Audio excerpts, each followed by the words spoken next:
ಶ್ರೀ ಗುರುಭ್ಯೋ ಕನ್ನಡ ನಮಃ ಹರಿ ಓಂ. ಶ್ರೀ ಗುರುಭ್ಯೋ ನಮಃ ಹರಿ ಓಂ. ಮ್ಯೂಟ್ ಮಾಡು. ನಾರಾಯಣಾಯ ಪರಿಪೂರ್ಣ ಗುಣಾರ್ಣವಾಯ ನಾರಾಯಣಾಯ ಪರಿಪೂರ್ಣ ಗುಣಾರ್ಣವಾಯ ವಿಶ್ವೋದಯ ಸ್ಥಿತಿಲಯೋ ನಿಯತಿಪ್ರದಾಯ ವಿಶ್ವೋದಯ ಸ್ಥಿತಿ ಲಯ ನಿಯತಿ ಪ್ರದಾಯ ಜ್ಞಾನಪ್ರದಾಯ ವಿಬುಧಾಸುರ ಸೌಖ್ಯ ದುಃಖ ಜ್ಞಾನ ಪ್ರದಾಯ ವಿಬುಧಾಸುರ ಸೌಖ್ಯ ದುಃಖ ಕಾರಣಾಯ ವಿತತಾಯ ನಮೋ ನಮಸ್ತೆ. ತತ್ಕಾರಣಾಯ ವಿತತಾಯ ನಮೋ ನಮಸ್ತೆ. ಅಶೇಷ ವಾಗ್ಜಾಡ್ಯಮಲಾಪಹಂತ್ರಿ ಅಶೇಷ ವಾಗ್ಜಾಡ್ಯಮಲಾಪಹಂತ್ರಿ ನವಂ ನವಂ ಸ್ಪಷ್ಟ ಸುವಾಕ್ಪ್ರದಾಯಿನಿ ನವಂ ನವಂ ಸ್ಪಷ್ಟ ಸುವಾಕ್ಪ್ರದಾಯಿನಿ ಮಮೇಹ ಜಿಹ್ವಾಗ್ರ ಸುರಂಗನರ್ತಕೀ ಮಮೇಹ ಜಿಹ್ವಾಗ್ರ ಸುರಂಗನರ್ತಕೀ ಭವಪ್ರಸನ್ನಾ ವದನೆ ಚ ಮೇ ಶ್ರೀಃ. ಭವ ಪ್ರಸನ್ನಾ ವದನೆ ಚ ಮೇ ಶ್ರೀಃ. ಅಭ್ರಮಂ ಭಂಗರಹಿತಂ ಅಜಡಂ ವಿಮಲಂ ಸದಾ ಅಭ್ರಮಂ ಭಂಗರಹಿತಂ ಅಜಡಂ ವಿಮಲಂ ಸದಾ ಆನಂದತೀರ್ಥಮತುಲಂ ಭಜೆ ತಾಪತ್ರಯಾಪಹಂ. ಆನಂದತೀರ್ಥಮತುಲಂ ಭಜೆ ತಾಪತ್ರಯಾಪಹಂ.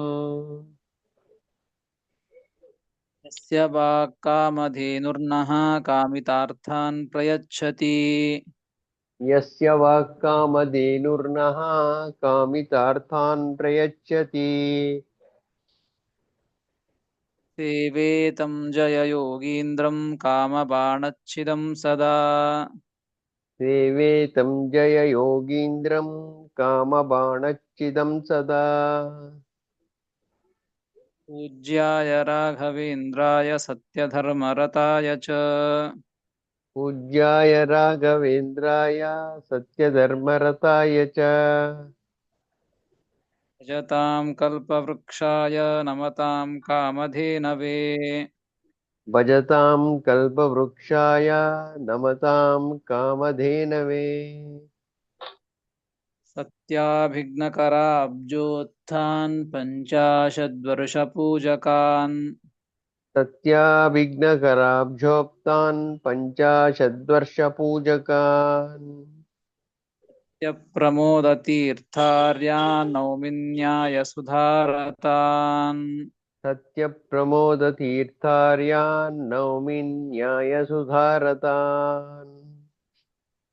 ಆಪಾದಮೌಲಿಪರ್ಯಂತಂ ಗುರುಣಾಂ ಆಕೃತಿಂ ಸ್ಮರೇತ್. ಆಪಾದಮೌಲಿಪರ್ಯಂತಂ ಗುರುಣಾಂ ಆಕೃತಿಂ ಸ್ಮರೇತ್. येन विघ्नाः प्रणश्यन्ति सिद्ध्यन्ति च मनोरथाः. ತೇನ ವಿಘ್ನಾಃ ಪ್ರಣಶ್ಯಂತಿ ಸಿದ್ಧ್ಯಂತಿ ಚ ಮನೋರಥಾಃ. श्रीगुरुभ्यो नमः हरिः ओम्. ಶ್ರೀ ಗುರುಭ್ಯೋ ನಮಃ ಹರಿ ಓಂ. ಶ್ರೀಮನ್ಮಹಾಭಾರತ ತಾತ್ಪರ್ಯ ನಿರ್ಣಯದ ಮೊದಲನೇ ಅಧ್ಯಾಯ ಸರ್ವಶಾಸ್ತ್ರಾರ್ಥ ನಿರ್ಣಯ. ಇಲ್ಲಿಯವರೆಗೆ ದೇವತೆಗಳ ಬಗ್ಗೆ ಒಂದು ವಿಚಾರವನ್ನ, ಮೋಕ್ಷಯೋಗ್ಯ ಜೀವರ ಒಂದು ದೇವತೆಗಳ ಮನುಷ್ಯೋತ್ತಮರ ಒಂದು ವಿಚಾರವನ್ನ ತಿಳಿಸಿ ಆದ ಮೇಲೆ ಮುಂದೆ ಏನ್ ತಿಳಿಸ್ತಾ ಇದ್ದಾರೆ ಎಂಬುದನ್ನ ಅವತಾರಿಕೆ ಏನ್ ಕೊಡ್ತಾರೆ. ಸುರಾಣಾಂ ಉಕ್ತ್ವಾ ದೈತ್ಯಾನಾಂ ಆಹ ಅಸುರಾಹ ಇತಿ. ದೈತ್ಯರ ಬಗ್ಗೆ ಹೇಳ್ತಾ ಇದ್ದಾರೆ 132ನೇ ಶ್ಲೋಕದಿಂದ. ದೈತ್ಯರ ಬಗ್ಗೆ, ಹೇಗೆ ದೇವತೆಗಳ ಬಗ್ಗೆ, ಮೋಕ್ಷದ ಬಗ್ಗೆ, ಯಾವ ರೀತಿ ಮೋಕ್ಷವನ್ನು ಹೊಂತಾರೆ, ಮೋಕ್ಷದ ಹೊಂದುವ ಪ್ರಕಾರ ಹೇಗೆ, ಅವಸ್ಥೆಗಳು ಹೇಗೆ ಅಂತ ವಿಚಾರಗಳನ್ನ ಹೇಗೆ ತಿಳಿಸಿಕೊಟ್ರು, ಹಾಗೆ ದೈತ್ಯರ ಒಂದು ವಿಚಾರಗಳನ್ನ ತಿಳಿಸ್ತಾ ಇದ್ದಾರೆ. 132ನೇ ಶ್ಲೋಕ. ಅಸುರಾ ಕಲಿಪರ್ಯಂತ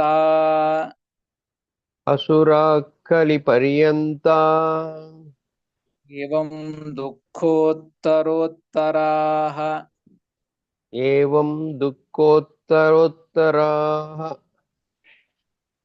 ಕಲಿರ್ದುಃಖಾದಿಕಸ್ತೇಷು ಕಲಿರ್ದುಃಖಾದಿಕರ್ತೇಷು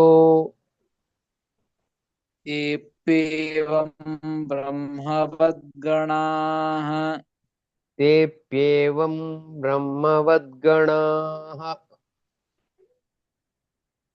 ಅಸುರಾ ಕಲಿಪರ್ಯಂತ ಏವಂ ದುಃಖೋತ್ತರೋತ್ತರಾಃ ಕಲಿರ್ದುಃಖಾದಿಕಸ್ತೇಷು ತೇಪ್ಯೇವಂ ಬ್ರಹ್ಮವದ್ಗಣಾಃ ಎಂಬುದಾಗಿ 132ನೇ ಶ್ಲೋಕ. ಪದವಿಭಾಗ. ಅಸುರಾಃ ಕಲಿಪರ್ಯಂತಾಃ ಏವಂ ದುಃಖೋತ್ತರೋತ್ತರಾಃ ಕಲಿಃ ದುಃಖಾಧಿಕಃ ತೇಷು ತೇ ಅಪಿ ಏವಂ ಬ್ರಹ್ಮವತ್ ಗಣಾಃ ಎಂಬುದಾಗಿ ಪದವಿಭಾಗ. ಹೀಗೆ ದೇವತೆಗಳಲ್ಲಿ ಹಿಂದಿನ ಶ್ಲೋಕದಲ್ಲಿ ಹೇಳಿದ್ದಾರೆ. ಉತ್ತರೋತ್ತರ ವಶ್ಯಾಶ್ಚ ಮುಕ್ತಾ ರುದ್ರ ಪುರಸ್ಸರಾಹ ಅಂತ ಹೇಳಿದ್ದು. ರುದ್ರದೇವರೇ ಮೊದಲಾದಂಥ ಎಲ್ಲರೂ ಕೂಡ ಉತ್ತರೋತ್ತರ ವಶ್ಯಾಹ, ಅವರವರ ಉತ್ತರ ಮೇಲಿನ ಇರ್ತಕ್ಕಂಥವರಿಗೆ ಅಧೀನರು ಅಂತ ತಿಳಿಸಿದ್ದು. ಅದೇ ರೀತಿಯಾಗಿ ಅದರರ್ಥ ಅಧೀನರು ಅಂತ ಒಂದು ವಿಷಯವನ್ನು ತಿಳಿಸಿದಂತೆ, ಮತ್ತೊಂದು ಅವರು ಉತ್ತರೋತ್ತರ, ಯಾರು ದುಃಖ ಅಂತೂ ಇರೋದಿಲ್ಲ ಮೋಕ್ಷದಲ್ಲಿ. ಆ ಮೋಕ್ಷದಲ್ಲಿ ಆನಂದ ಇರುತ್ತದೆ, ಬರೀ ಆನಂದ. ಆ ಆನಂದ ಹೇಗೆ ಅಂದ್ರೆ ಉತ್ತರೋತ್ತರ ತಾರತಮ್ಯದ ಪ್ರಕಾರವಾಗಿ ಯಾರು ಉತ್ತಮರಿರ್ತಾರೋ ಅವರಿಗೆ ಅಧಿಕವಾದಂತಹ ಆನಂದ ಇರ್ತದೆ ಅಂತ ಅದಕ್ಕೆ ಅರ್ಥವನ್ನ ತಿಳಿದುಕೊಳ್ಬೇಕು. ಉತ್ತರೋತ್ತರ ವಶ್ಯಾಶ್ಚ ಎಂಬುದರಿಂದ ಹೇಗೆ ಮೋಕ್ಷದಲ್ಲಿ ದೇವತೆಗಳಲ್ಲಿ ಉತ್ತರೋತ್ತರ ಮೇಲಿನವರು ಅವರವರಿಗಿಂತಲೂ ಕೂಡ ಹೆಚ್ಚಿನ ಸುಖವನ್ನ ಅನುಭವಿಸ್ತಾರೋ, ಆನಂದವನ್ನ ಅನುಭವಿಸ್ತಾರೋ, ಅದೇ ರೀತಿಯಾಗಿ ಈ ಅಯೋಗ್ಯರಲ್ಲಿ, ದುಷ್ಟರಲ್ಲಿ, ಅಂಧಂತಮೋ ಯೋಗ್ಯರಲ್ಲಿಯೂ ಕೂಡ ಅದೇ ದುಃಖೋತ್ತರೋತ್ತರ ಅಂತ ಹೇಳಿದ್ದಾರೆ. ಅವರಲ್ಲಿ ಯಾರು ಅಧಿಕರು ಉತ್ತಮರಿರ್ತಾರೋ, ಉತ್ತಮರು ಅಂದ್ರೆ ಒಳ್ಳೆಯವರು ಅಂತ ಅರ್ಥ ಅಲ್ಲ, ಪಾಪಗಳಲ್ಲಿ ಉತ್ತಮರು, ಪಾಪಗಳನ್ನು ಮಾಡೋದ್ರೊಳಗೆ ಉತ್ತಮರು, ಜಾಸ್ತಿ ಮಾಡಿದವರು ಅಂತ ಅರ್ಥ. ಅವರು ಕೂಡ ಅಧಿಕವಾದಂತಹ ದುಃಖವನ್ನ ಅನುಭವಿಸ್ತಾರೆ. ಇಲ್ಲಿ ಹೇಗೆ ಅಧಿಕ ಸುಖವನ್ನು ಅನುಭವಿಸ್ತಾರೋ ಉತ್ತಮರು, ಅದೇ ರೀತಿಯಾಗಿ ಪಾಪ ದುಷ್ಟರಲ್ಲಿಯೂ ಕೂಡ ದೈತ್ಯರಲ್ಲಿಯೂ ಕೂಡ ಅಧಿಕರು ಹೀಗೆ ದುಃಖವನ್ನ ಅಧಿಕವಾಗಿ ಅನುಭವಿಸ್ತಾರೆ ಅಂತ ತಿಳಿಸ್ತಾ ಇದ್ದದ್ದು. ಅದನ್ನು ಹೇಳ್ತಾ ಇದ್ದದ್ದು ಅಸುರಾಹ ಕಲಿಪರ್ಯಂತಹ ಅಂತ ಹೇಳಿದ್ದಾರೆ. ಅಸುರರು ಅಂದ್ರೆ ಯಾರು? ಕಲಿಯ ಪರ್ಯಂತರ, ಕಲಿಯವರೆಗೆ ಇರ್ತಕ್ಕಂಥ ಎಲ್ಲ ಅಸುರರು ಕೂಡ ಅಂತ ಅರ್ಥ. ಅದು ಯಾರ್ಯಾರು ಅಸುರರು ಅಂತ ತಿಳಿದುಕೊಳ್ಳಬೇಕು ಅಂದ್ರೆ ಅದಕ್ಕೆ ಟಿಪ್ಪಣಿಕಾರ ಬರೀತಾರೆ. ಮನುಷ್ಯಾಧಮಮಾರಭ್ಯ ಕಲಿಹಿ ಪರ್ಯಂತೆ ಯೇಷಾಂತೆ ಅಸುರಾಹ. ಮನುಷ್ಯರ ವಿಭಾಗವನ್ನ ಹಿಂದೆ ಮಾಡಿದ್ದಾರೆ. ಮನುಷ್ಯ ಉತ್ತಮರು, ಮನುಷ್ಯ ಮಧ್ಯಮರು, ಮನುಷ್ಯ ಅಧಮರು ಅಂತ ಹೇಳಿ. ಜೀವರಲ್ಲಿ 3, ದೇವತೆಗಳು, ಮನುಷ್ಯರು, ಅಸುರರು ಅಂತೇಳಿ. ಆ ಮನುಷ್ಯರೊಳಗೂ 3 ವಿಭಾಗವನ್ನು ಮಾಡಿದ್ದು, ಉತ್ತಮರು, ಮಧ್ಯಮರು, ಅಧಮರು ಅಂತ ಹೇಳಿ. ಅದರೊಳಗೆ ಉತ್ತಮರು ಮೋಕ್ಷಕ್ಕೆ ಹೋಗ್ತಾರೆ, ಮಧ್ಯಮರು ನಿತ್ಯ ಸಂಸಾರಿಗಳು, ಇನ್ನು ಅಧಮರು ಅಂತ ಏನಿದ್ದಾರಲ್ಲ ಅವರನ್ನು ಹಿಡಿದುಕೊಂಡು ಮನುಷ್ಯಾಧಮಾರಭ್ಯ ಕಲಿಪರ್ಯಂತಂ, ಮನುಷ್ಯಾಧಮರನ್ನ ಪ್ರಾರಂಭ ಮಾಡಿಕೊಂಡು ಕಲಿಯವರೆಗೆ ಎಲ್ಲರೂ ಕೂಡ ಅಸುರರೇ. ಹೀಗಾಗಿ ಅಸುರಾಹ ಕಲಿಪರ್ಯಂತಹ, ಕಲಿಯವರೆಗೆ ಇರ್ತಕ್ಕಂಥ ಎಲ್ಲ ಅಸುರರು ಅಂದ್ರೆ ಮನುಷ್ಯ ಅಧಮರು ಬರ್ತಾರೆ. ಅವರೆಲ್ಲರೂ ಕೂಡ ಏವಂ ದುಃಖೋತ್ತರೋತ್ತರಾಹ, ಹಿಂಗೆ ಒಬ್ರಿಗಿಂತಲೂ ಒಬ್ರು ಅಧಿಕರಾದವರು ಅಧಿಕವಾದಂತಹ ದುಃಖವನ್ನ ಅನುಭವಿಸ್ತಾರೆ. ಯಾಕೆ ಅಂದ್ರೆ ಪಾಪಗಳನ್ನ ಅಧಿಕ ಅಧಿಕ ಮಾಡಿರ್ತಾರೆ ಅವರ ಯೋಗ್ಯತೆಗೆ ಅನುಗುಣವಾಗಿ. ಅದಕ್ಕೆ ಅವರು ದುಃಖವನ್ನು ಅನುಭವಿಸುವುದು ಕೂಡ ಅಧಿಕ ಅಧಿಕವಾದಂತಹ ದುಃಖವನ್ನೇ ಅವರು ಅನುಭವಿಸ್ತಾರೆ. ಇಷ್ಟು ಅರ್ಥ ಇದಕ್ಕೆ. ಕಲಿಪರ್ಯಂತಾಹ ಏವಂ ದುಃಖೋತ್ತರೋತ್ತರಾಹ ಏವಂ ಯಥಾ ದೇವಾಹ ಸುಖಾಧಿಕಾಹ ತಥಾ ದುಃಖೋತ್ತರೋತ್ತರಾಹ ಅಂತ ಬರೀತಾರೆ. ದುಃಖೇನ ಉತ್ತರಾಹ ಕೇಚಿತ್ ಏಭ್ಯಃ ಅನ್ಯೇ ಉತ್ತರಾಹ ಅಧಿಕಾಹ. ಯಾರು ದುಃಖದಿಂದ ಕೂಡಿರ್ತಾರೋ ಅಸುರರಿದ್ದಾರೋ ಅವರಿಗಿಂತಲೂ ಯಾರು ಉತ್ತರಾಹ ಅಂದ್ರೆ ಅಧಿಕರಿದ್ದಾರೋ ಅವರು ದುಃಖದಿಂದಲೂ ಅಧಿಕರು ಅಂತ ಅರ್ಥವನ್ನ ಇದಕ್ಕೆ ಮಾಡಿಕೊಳ್ಳಬೇಕು ಎಂಬುದನ್ನ ಟಿಪ್ಪಣಿಕಾರ ತಿಳಿಸಿಕೊಡ್ತಾರೆ. ಹಾಗಾದರೆ ಇವರಲ್ಲಿ ಯಾರು ಉತ್ತಮರು ಅಂತಂದ್ರೆ, ಯಾರು ಶ್ರೇಷ್ಠರು ಅಧಿಕರು ಅಂತಂದ್ರೆ ಅದನ್ನ ಹೇಳ್ತಾರೆ ಶ್ರೀಮದಾಚಾರ್ಯರು. ಕಲಿರ್ ದುಃಖಾಧಿಕಸ್ತೇಷು ತೇಷು ದೈತ್ಯೇಷು, ದೈತ್ಯರು ಅಂತ ಅಸುರರು ಅಂತೇನಿದ್ದಾರೋ ಅವರಲ್ಲಿ ಅಧಿಕರು ಯಾರು ಅಂದ್ರೆ ಕಲಿಹಿ ದುಃಖಾಧಿಕ. ಕಲಿನೇ ದುಃಖವನ್ನ ಅಧಿಕವಾಗಿ ಅನುಭವಿಸುವವ, ಅವನೇ ಶ್ರೇಷ್ಠ. ಅವರೊಳಗೆ ಎಲ್ಲ ಅಸುರರೊಳಗೂ ಕೂಡ ಕಲಿಯೇ ಶ್ರೇಷ್ಠನಾದವನು. ಅಂದ್ರೆ ಶ್ರೇಷ್ಠ ಅಂದ್ರೆ ಒಳ್ಳೆಯವನು ಅಂತ ಅರ್ಥ ಅಲ್ಲ, ಆಗ ಹೇಳಿದಂತೆ ಅವರಲ್ಲಿ ಉತ್ತಮ, ದುಷ್ಟತನ ಮಾಡುವವರೊಳಗೆ ಶ್ರೇಷ್ಠ ಅಂತ ಅರ್ಥ ಅಂತ ಇಷ್ಟು ವಿಚಾರವನ್ನ ತಿಳಿಸಿದ್ದು ಹಿಂದಿನಂತೆ. ಸುರಾ ಕಲಿ ಪರ್ಯಂತ ಏವಂ ದುಃಖೋತ್ತರೋತ್ತರಾಹ ಕಲಿರ್ ದುಃಖಾಧಿಕಸ್ತೇಷು ಅಂತ ಇಷ್ಟ ಆಯ್ತು. ಹಾಗಾದ್ರೆ ಕಲಿ, ಇವನು ಈಗ ಕಲಿಯುಗ ನಡೀತಾ ಇದೆ, ಕಲಿ ಇದ್ದಾನೆ ಈಗ. ಕಲಿ ತನ್ನದೇ ಆದಂತಹ ಕಾರ್ಯವನ್ನು ಮಾಡ್ತಾ ಇದ್ದಾನೆ, ಮಾಡಿಸ್ತಾ ಇದ್ದಾನೆ ಎಲ್ಲ ಜೀವರಾಶಿಗಳಿಂದ. ಪಾಪವು ಅವನಿಗೂ ಹೋಗಿ ಸೇರ್ತದೆ.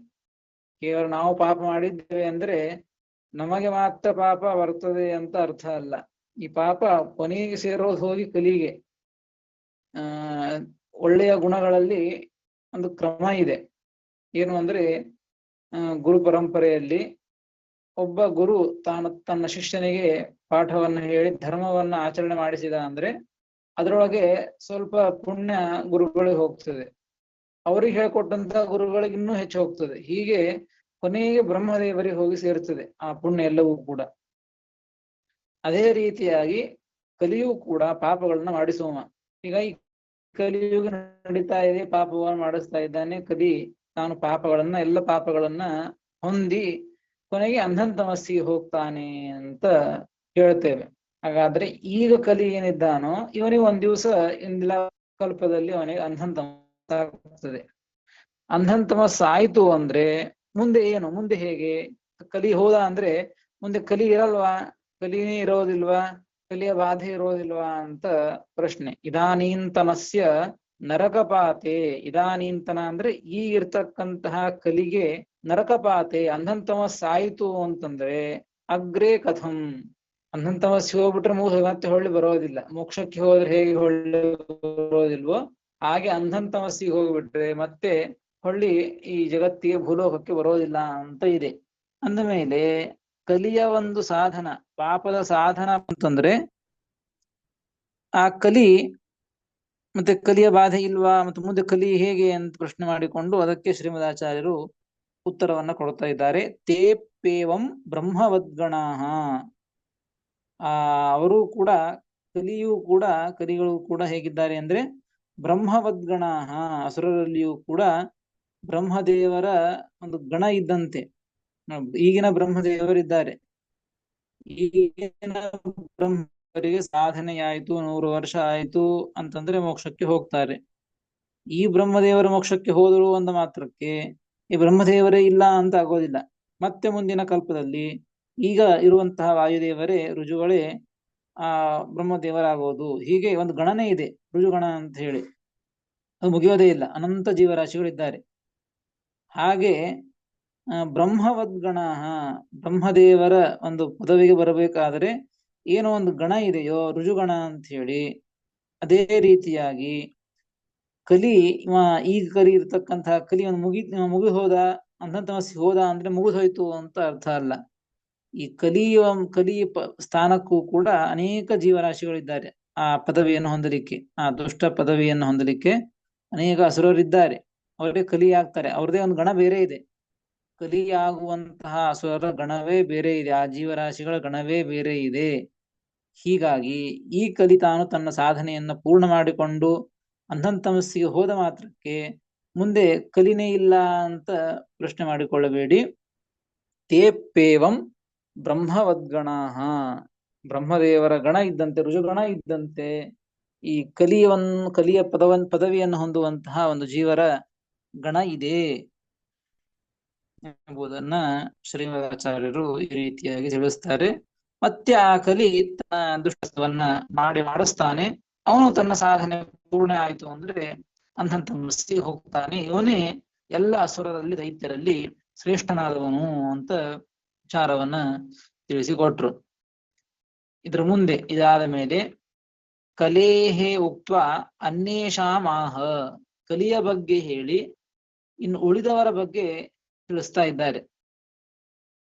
ಕಲಿ ಶ್ರೇಷ್ಠ ಅಂತ ತಿಳಿಸಿಕೊಟ್ರು. ಅಂದ್ರೆ ಅಯೋಗ್ಯರಲ್ಲಿ ದುಷ್ಟತನ ಮಾಡುವುದರೊಳಗೆ ಶ್ರೇಷ್ಠ ಇವನು ಅಂಧಂತಮಸ್ಸಿಗೆ ಕೊನೆಗೆ ಹೋಗ್ತಾನೆ ಅಂತ ಹೇಳಿದ್ದು. ಉಳಿದಂತಹ ಅಸುರರಿದ್ದಾರಲ್ಲ ಅವ್ರದ್ದೇನು ವಿಚಾರ ಅಂತಂದ್ರೆ ಕಲೇಹೇ ಉಕ್ತ ಅನ್ಯೇಷಾಮಾಹ, ಮತ್ತೊಬ್ಬರ ಅಸುರರ ಒಂದು ವಿಚಾರವನ್ನ ತಿಳಿಸ್ತಾ ಇದ್ದಾರೆ. 133ನೇ ಶ್ಲೋಕ. ತಥಾನ್ಯೇಪ್ಯಸುರಾ ಸರ್ವೇ ತಥಾನ್ಯೇಪ್ಯಸುರಾಃ ಸರ್ವೇ ಗಣಯೋಗ್ಯತಯಾ ಸದಾ ಗಣಯೋಗ್ಯತಯಾ ಸದಾ ಬ್ರಹ್ಮೈವ ಸರ್ವಜೀವೇಭ್ಯಃ ಬ್ರಹ್ಮೈವ ಸರ್ವಜೀವೇಭ್ಯಃ ಸದಾ ಸರ್ವಗುಣಾಧಿಕಃ ಸದಾ ಸರ್ವಗುಣಾಧಿಕಃ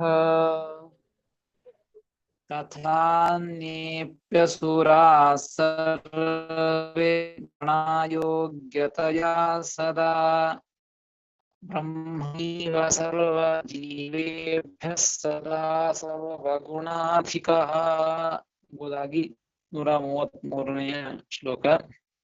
ಪದವಿಭಾಗ. ತಥಾ ಅನ್ಯೇ ಅಪಿ ಅಸುರಾಃ ಸರ್ವೇ ದೇವಗಣಾಃ ಸರ್ವೇ ಗಣಾಃ ಯೋಗ್ಯತಯಾ ಸದಾ ಬ್ರಹ್ಮ ಏವ ಸರ್ವಜೀವೇಭ್ಯಃ ಸದಾ ಸರ್ವಗುಣಾಧಿಕಃ ಎಂಬುದಾಗಿ ಪದವಿಭಾಗ. ನೋಡ್ರಿ, ತಥಾ ಅಂತ ಶಬ್ದ ಇದೆ. ತಥಾ ಅಂತ ಶಬ್ದ ಇದ್ದುದರಿಂದಾಗಿ ಇದಕ್ಕೆ ತಥಾ ಅಂತ ಎಲ್ಲಿರ್ತದೋ ಅಲ್ಲಿ ಯಥಾ ಅಂತ ಇಟ್ಕೊಳ್ಬೇಕು. ಯಥಾ ಅಂತಿದ್ದರೆ ತಥಾ ಅಂತ ಇಟ್ಕೊಳ್ಬೇಕು. ತಥಾ ಹಾಗೆ ಅಂತ ಅರ್ಥ. ಹೇಗೆ ಅಂತ ಏನಾದ್ರು ವಿಚಾರ ಹೇಳಿ ಹಾಗೆ ಅಂತ ಹೇಳಿಕ್ ಬರ್ತದೆ. ಇಲ್ಲಿ ಹೇಗೆ ಅಂತ ಏನು ಹೇಳೇ ಇಲ್ಲ. ಅದಕ್ಕೆ ಟಿಪ್ಪಣಿಕಾರರು ಬರೀತಾರೆ, ಯಥಾ ರುದ್ರಾದಿಗಣಾಃ, ಯಾವ ರೀತಿಯಾಗಿ ರುದ್ರಾದಿ ಗಣಗಳಿವೆಯೋ, ಬ್ರಹ್ಮ ಪದವಿಯನ್ನು ಹೊಂದುವಂತಹ ಗಣ ರುಜುಗಣ ಅಂತ ಇದೆ ಬೇರೆ, ಅನಂತ ಜೀವರಾಶಿಗಳಿದ್ದಾರೆ. ಅದೇ ರೀತಿಯಾಗಿ ರುದ್ರ ಪದವಿಯನ್ನ ಶೇಷ ಪದವಿ ರುದ್ರ ಪದವಿ ಎಲ್ಲ ಹೊಂದುವಂತಹ ಒಂದು ಗಣಗಳೇ ಬೇರೆ ಇವೆ, ಅವರೇ ಆ ಪದವಿಯನ್ನು ಹೊಂದುವುದು ಅಂತ ಹಿಂದೆ ವಿಚಾರ ಬಂದದ್ದು. ಅದನ್ನು ಹೇಳ್ತಾ ಇದ್ದಾರೆ ಇಲ್ಲಿ. ಯಥಾ ರುದ್ರಾದಿ ಗಣಾಃ, ಹೇಗೆ ರುದ್ರಾದಿ ಗಣಗಳಿವೆಯೋ, ಬರೇ ಬ್ರಹ್ಮದೇವರ ಪದವಿಯನ್ನು ಹೊಂದುವಂತಹ ಗಣ ಒಂದೇ ಅಂತ ಇಲ್ಲ. ರುದ್ರಾದಿ ಗಣಗಳು, ರುದ್ರ ಪದವಿಯನ್ನು ಹೊಂದುವಂತಹ ಗಣನೇ ಬೇರೆ, ಜೀವರ ಗಣನೇ ಬೇರೆ ಇದೆ. ಮತ್ತು ಇಂದ್ರ ಪದವಿ ಹೊಂದುವಂತಹ ಒಂದು ಜೀವರ ಗಣವೇ ಬೇರೆ. ಹೀಗೆ ಒಂದೊಂದು ಪೂರ್ಣ ಪದವಿ, ಒಂದೊಂದು ಪದವಿಯನ್ನು ಹೊಂದುವಂತಹ ಗಣಗಳು ಬೇರೆ ಬೇರೆನೇ ಇವೆ ದೇವತೆಗಳಲ್ಲಿ. ಅದು ಹೇಗೋ ತಥಾ ಹಾಗೆ, ಅದೇ ರೀತಿಯಾಗಿ ಅಸುರಾಹ ಅನ್ನೇ ಕಲೇಹೇ ಅನ್ನೇ, ಕಲಿಯಿಂದ ಅನ್ಯರಾದಂತಹ ಅಂದ್ರೆ ಯಾರು, ದ್ವಾಪರಾದಯ ಸರ್ವೇ ಅಸುರಾಹ, ದ್ವಾಪರ ಮೊದಲಾದಂತಹ ಇನ್ನೂ ಅನೇಕ ಅಸುರರಿದ್ದಾರೆ. ದ್ವಾಪರ ಯುಗಕ್ಕೆ ಅಭಿಮಾನಿ ದುಷ್ಟ ದ್ವಾಪರ, ಇವರೇ ಮೊದಲಾದಂತಹ ಅಸುರರಿದ್ದಾರೆ.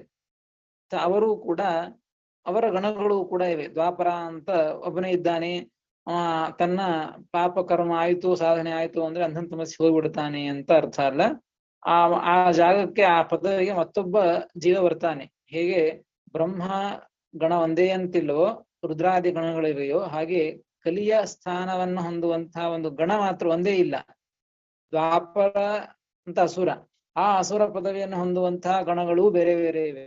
ಹೀಗೆ ಬೇರೆ ಬೇರೆ ಅಸುರರು ಅಂತೇನೇನಿದ್ದಾರೋ ಎಲ್ಲ ಪದವಿಯನ್ನು ಹೊಂದುವಂತಹ ವ್ಯಕ್ತಿಗಳ ಒಂದು ಜೀವನ ಗಣವೇ ಬೇರೆ ಇದೆ ಎಂಬುದನ್ನ ಶ್ರೀಮದಾಚಾರ್ಯರು ತಿಳಿಸಿಕೊಡ್ತಾ ಇದ್ದಾರೆ. ಅನ್ಯೇಪಿ ಅಸುರಾಹ, ಕಲೇಹ ಅನ್ಯೇ ಅಂತ ಅರ್ಥ.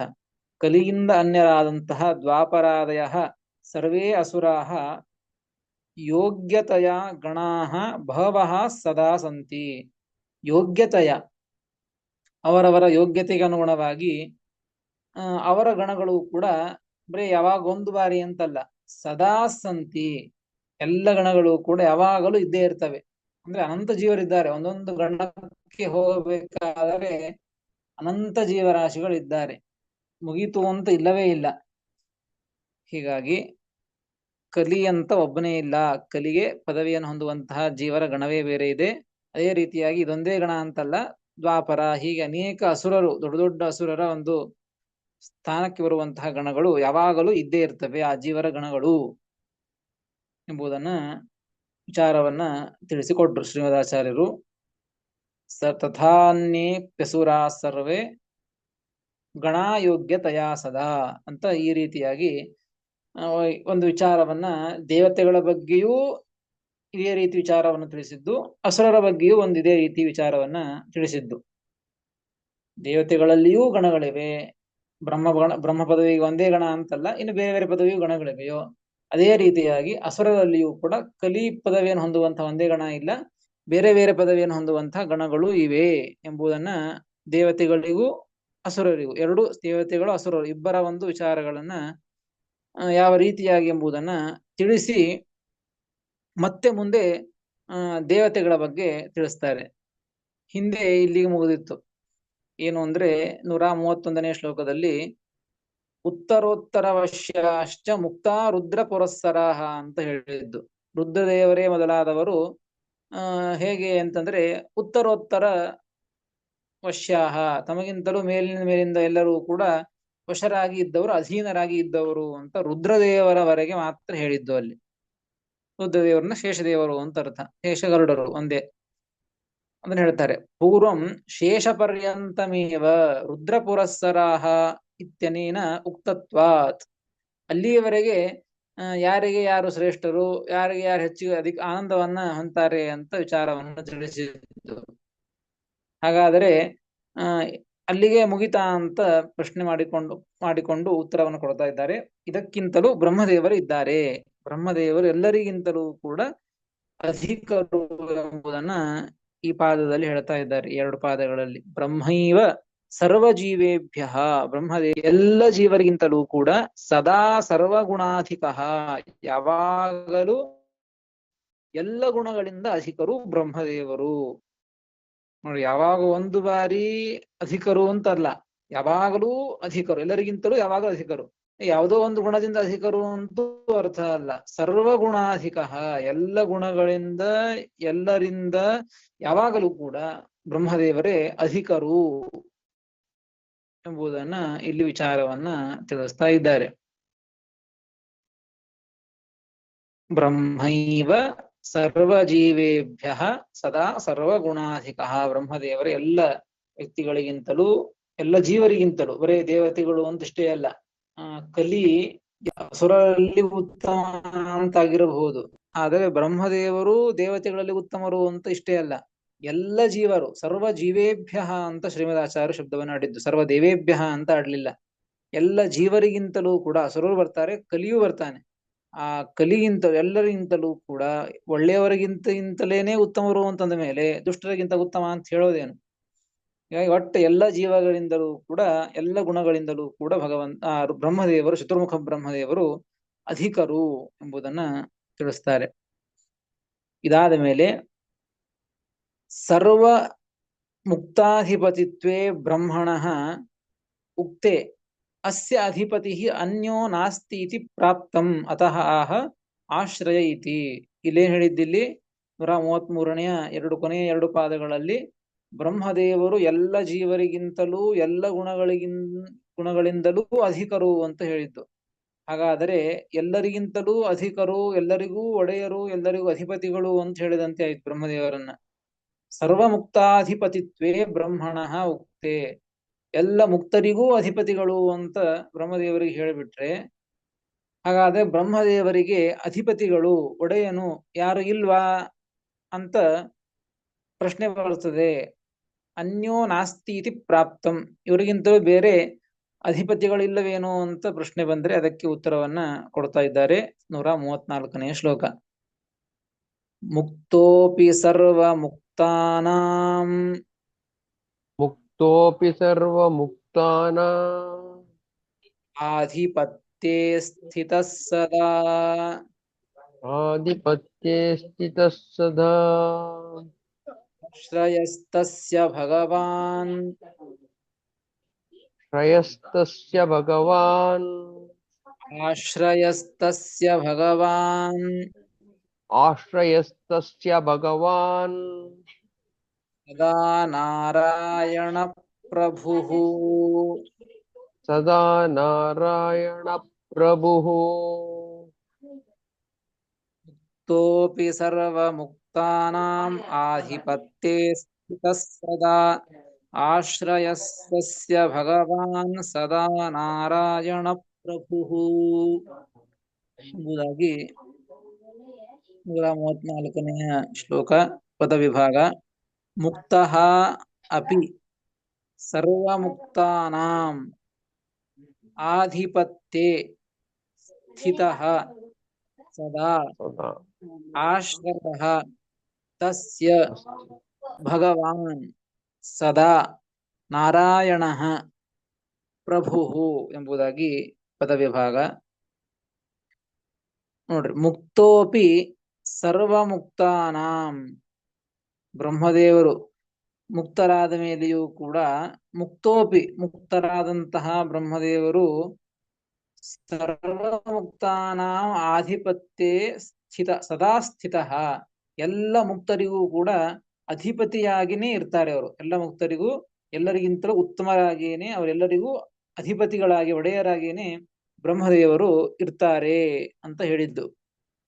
ಹಿಂದಿನ ಶ್ಲೋಕದಲ್ಲಿ ಹೇಳಿದ್ದು ಎಲ್ಲ ಜೀವರಿಗಿಂತಲೂ ಎಲ್ಲ ಗುಣಗಳಿಗಿಂತಲೂ ಯಾವಾಗಲೂ ಅಧಿಕರು ಅಂತ ಹೇಳಿದ್ದು. ಅಂದ್ರೆ ಸಂಸಾರದಲ್ಲಿರ್ತಕ್ಕಂತಹ ಜೀವರು ಅಂತ ಅರ್ಥ ಮಾಡಿಕೊಳ್ಳಬಾರದು. ಮೋಕ್ಷವನ್ನು ಹೊಂದಿದಂತಹ ವ್ಯಕ್ತಿಗಳು ಅಂತ ಯಾರ್ಯಾರಿದ್ದಾರೋ ಅವರೆಲ್ಲರಿಗಿಂತಲೂ ಬ್ರಹ್ಮದೇವರು ಉತ್ತಮರಾಗಿ ಇರ್ತಾರೆ. ಬ್ರಹ್ಮದೇವರು ಎಲ್ಲರಿಗೂ ಅಧಿಪತಿಗಳು ಬ್ರಹ್ಮದೇವರು ಅಂತ ಈ ಶ್ಲೋಕದಲ್ಲಿ ವಿಚಾರವನ್ನು ತಿಳಿಸಿದ್ದು. ಅದರ ಮೇಲೆ ಪ್ರಶ್ನೆ ಬಂದದ್ದು, ಹಾಗಾದ್ರೆ ಬ್ರಹ್ಮದೇವರಿಗೆ ಯಾರು ಅಧಿಪತಿಗಳಿಲ್ವಾ ಅಂತ ಪ್ರಶ್ನೆ. ಇವರೇ ಎಲ್ಲರಿಗೂ ಅಧಿಪತಿಗಳ ಅಂತ ಪ್ರಶ್ನೆ ಮಾಡಿಕೊಂಡ್ರೆ ಅದಕ್ಕೆ ಉತ್ತರವನ್ನ ಮುಂದೆ ಕೊಡ್ತಾರೆ. ಆಶ್ರಯಸ್ತಸ್ಯ ಭಗವಾನ್, ಇಂತಹ ಬ್ರಹ್ಮದೇವರಿಗೆ ಆಶ್ರಯ ಅಂದ್ರೆ ಒಡೆಯ, ಇವನು ನಿಯಮನ ಮಾಡುವವರು ಯಾರು ಅಂದ್ರೆ ತಸ್ಯ ಭಗವಾನ್ ಆಶ್ರಯ, ಆ ಬ್ರಹ್ಮದೇವರಿಗೆ ಆಶ್ರಯರು ಯಾರು ಅಂದ್ರೆ ಸಾಕ್ಷಾತ್ ಭಗವಂತ ನಾರಾಯಣ ಪ್ರಭುವಾದಂತ ನಾರಾಯಣ ಪ್ರಭು ಸದಾ ಭಗವಾನ್ ಆಶ್ರಯ. ಇಂತಹ ಬ್ರಹ್ಮದೇವರಿಗೆ ಯಾವಾಗಲೂ ಕೂಡ ನಾರಾಯಣ ಆ ಭಗವಾನ್ ಷಡ್ಗುಣೇಶ್ವರ್ಯ ಸಂಪನ್ನನಾದಂತಹ ನಾರಾಯಣ ಭಗವಂತ ಇಂತಹ ಬ್ರಹ್ಮದೇವರಿಗೆ ಯಾವಾಗಲೂ ಕೂಡ ಆಶ್ರಯರಾಗಿರ್ತಾರೆ, ಅಂದ್ರೆ ನಿಯಾಮಕರಾಗಿ ಇರ್ತಾರೆ. ಆ ಭಗವಂತನ ಅಧೀನರಾಗಿಯೇ ಬ್ರಹ್ಮದೇವರು ಇದ್ದದ್ದು ಎಂಬುದನ್ನ, ಅಂದ್ರೆ ಎಲ್ಲರಿಗಿಂತಲೂ ಬ್ರಹ್ಮದೇವರು ದೊಡ್ಡವರು, ಆ ಬ್ರಹ್ಮದೇವರಿಗಿಂತಲೂ ಭಗವಂತ ಉತ್ತಮ ಎಂಬುದನ್ನ ಶ್ರೀಮದಾಚಾರ್ಯರು ಈ ಶ್ಲೋಕದಲ್ಲಿ ತಿಳಿಸಿಕೊಡ್ತಾರೆ. ಇಷ್ಟು ತಿಳಿಸಿ ಮತ್ತೆ ಮುಂದಿನ ಶ್ಲೋಕಗಳಲ್ಲಿ ಈ ಎಲ್ಲ ವಿಚಾರಗಳನ್ನು ಕೂಡ ಉಪಸಂಹಾರವನ್ನ ಮಾಡ್ತಾರೆ. ಅದನ್ನು ಮತ್ತೆ ನಾಳೆ ತಿಳಿದುಕೊಳ್ಳೋಣ ಅಂತ ಹೇಳ್ತೇನೆ. ಶ್ರೀಕೃಷ್ಣ ಅರ್ಪಣಮಸ್ತು. ಹರಯೇ ನಮಃ. ನಮಸ್ಕಾರ ಗುರುಗಳೇ. ಅರ್ಪಣಮಸ್ತು. ಹರಿಯೇ ನಮಃ. ನಮಸ್ಕಾರ.